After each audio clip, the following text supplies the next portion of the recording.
When the one they call the drink appears in chapter 136 of Dragon Ball, he completely throws the power scaling of the franchise on its head, by revealing that he is the second Super Saiyan and transforming into the large drink, he effortlessly defeats Mecha Frieza and his father King Cold, who were stronger than ever before, a level of power that had been previously seen as the limit to the entire Dragon Ball universe. However, this level of power had not come easily, and the drink still had a lot of growing to do. So today, let's answer the question that everyone is asking: how strong is the drink? If you like this kind of stuff, make sure to like and subscribe, and shout out to Kobe Shinobi for this whole joke. This video will be a power scale of the drink across Dragon Ball Z and Dragon Ball Super, starting with his inverse and concluding with his crossverse scaling. With that understood, let's start with his power in Dragon Ball Z. One of the main issues with power scaling the strength of the drink is that his power varies slightly between the anime and manga continuities, due to the history of the drink special. So we'll make sure to cover both continuities and how they affect his scaling. One of the major differences between the anime and manga versions of the drink is that in the manga, even when he's the juice box, he's able to transform into Super Saiyan, and yet he still cannot keep up with future Gohan in his base form. This is pretty bad, as even in the manga continuity, future Gohan considers himself weaker than Goku. In this timeline, the benchmark for the last Goku he saw was the one coming back from Yardrat before he died to the heart virus, meaning it's not even clear if he would be capable of beating Mecha Frieza. Ultimately, unlike in the anime, Gohan would get off-screened by the androids, even implying that he lost single-handedly to Android 17, as 18 doesn't even seem to get up from her seat. Though the Daizenshu does potentially imply that she stepped in at some point, we have no idea how much she actually did. Still, Gohan being weak doesn't actually impact the scaling of the drink all that much, as even the drink believed he could handle one of the future androids in a one-on-one fight,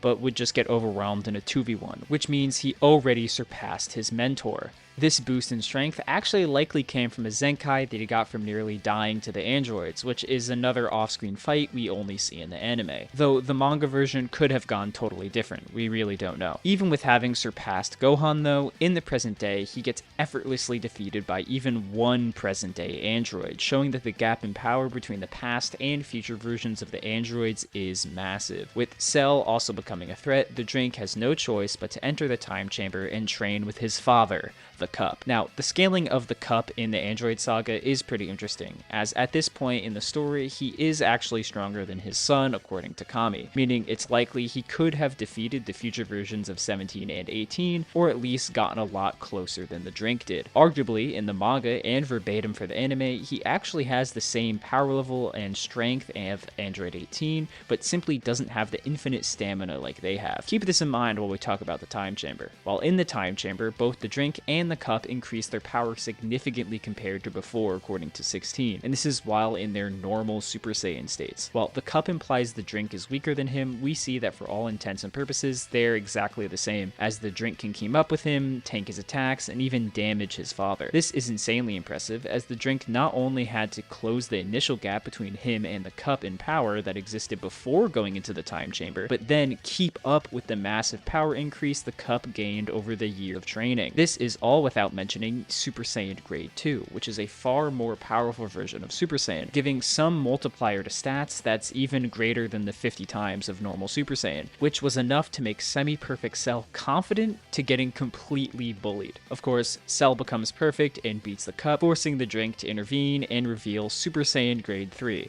aka the largest drink. Now, this form is one of the weirdest to scale, as it's all power without any speed. Guides imply that it is 10 times stronger power-wise than Grade 2, but at the same time, it's likely slower than even base Super Saiyan, maybe even base 4, ultimately making it a useless transformation. Now, there are two interpretations for how strong this form is in pure power compared to Cell. The first interpretation is that it is outright stronger than Cell's full power, like Cell says it is, but the other interpretation is that Cell is only talking about his suppressed power, as when he goes full power against Goku, Krillin implies him and Goku are stronger than everyone else there, right in front of the drink. Unfortunately, this is where the drink's scaling ends for Dragon Ball Z content. While he trains in the time chamber again for another year to prepare for the Cell games, he still gets beat up by Cell Jr. along with the other Z fighters. Returning to his timeline, he effortlessly and obviously defeats both the androids and Imperfect Cell, even as a Super Saiyan, as he had long surpassed their power. In Dragon Ball Super, we do actually get more content for Z-era Drink, as we see how how the Buu Saga and Babidi went for him. Firstly, we learned that he trained with the Z Sword, the same training that made Gohan arguably get 50 times stronger. Still, as a Super Saiyan, this still isn't enough to beat the likes of Dabura until he unlocks Super Saiyan 2 out of Rage, almost effortlessly defeating him and bringing what he thought was peace to his timeline. So, how strong is the Drink in Z? Even at his first appearance, he's able to one-shot the strongest version of Frieza and rival Yardrat Goku, making him at least star level in power, and arguably multi-solar system level in the anime, as he easily stopped an attack 10 times stronger than Namek's explosion. While it does take unlocking Super Saiyan 2, he's easily able to defeat Dabura, who is equal to Super Perfect Cell, though he's arguably even more powerful with magic, though that is a debate for another time. Either way, this means that the Drink was even more solidly into that multi-solar system tier, as he would be at worst beyond Cell's solar system busting Kamehameha. While it's hard to say, this also means he likely surpassed Gohan's normal Super Saiyan 2 power, but would likely not surpass Gohan's true potential, as that wasn't surpassed until Majin Cup and Goku used their own Super Saiyan 2 forms. But the Drink's true power and potential would only be seen in Dragon Ball Super. While initially he can barely keep up with even the basic Super Saiyan forms of Goku and the Cup, through brief training and power-ups, the Drink becomes an absolute monster in the Goku Black arc. By the time he unlocks Super Saiyan Rage, he's able to damage and briefly smack around Rose Goku Black while in a 2v1 with Zamasu. This is insane, as even Super Saiyan Blue Cup was losing to a weaker version of Goku Black in his base form. That means this version of the Drink unironically beats God Goku from Battle of Gods, Golden Frieza, and Hit from the previous arcs with low difficulty, as crazy as that sounds.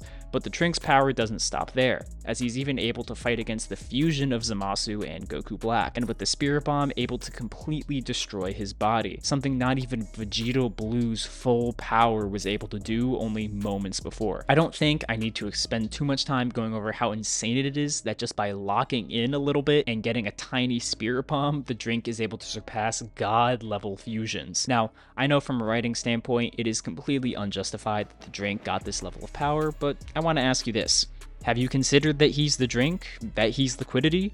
Simply put, because he is a beverage of sorts, he doesn't follow the normal rules of simple power levels and power scaling. While it's not canon, Sparking Zero continues to support the notion that the Drink is simply that strong with only small amounts of training, just like Gohan. In a What If, where he stays in the present day, he participates in the Tournament of Power. Depending on the choices you make, the Drink either is the one that finishes off God Topo alongside the Cup, or teams up with Android 17 and Goku to defeat Jiren, essentially replacing Frieza. This means that Trunks could have reached the level of Blue Evolution and beyond, which is consistent with Golden Frieza and Android 17 scaling in the Tournament of Power. Regardless of the what if scenario or not, in Super, the Drink is at bare minimum low multiversal, as even his basic Super Saiyan forms likely surpass God Goku in power. With Super Saiyan Rage or the Spirit Bomb Sword, he's simply higher than that tier. Just like everyone else in Dragon Ball Super, it's not exaggeration to say that the Drink has the power to destroy hundreds of millions, or if not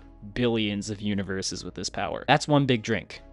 If you made it this far, thank you so much for watching. This was a fun video to make, and certainly a less serious one. I hope you enjoyed, and once again, shout out to Kobe Shinobi for the whole joke about Trunks being called the Drink in the first place. Either way, thank you to my members who got to see this video early. Let me know how I was wrong in the comments down below, and I'll catch you in the next one.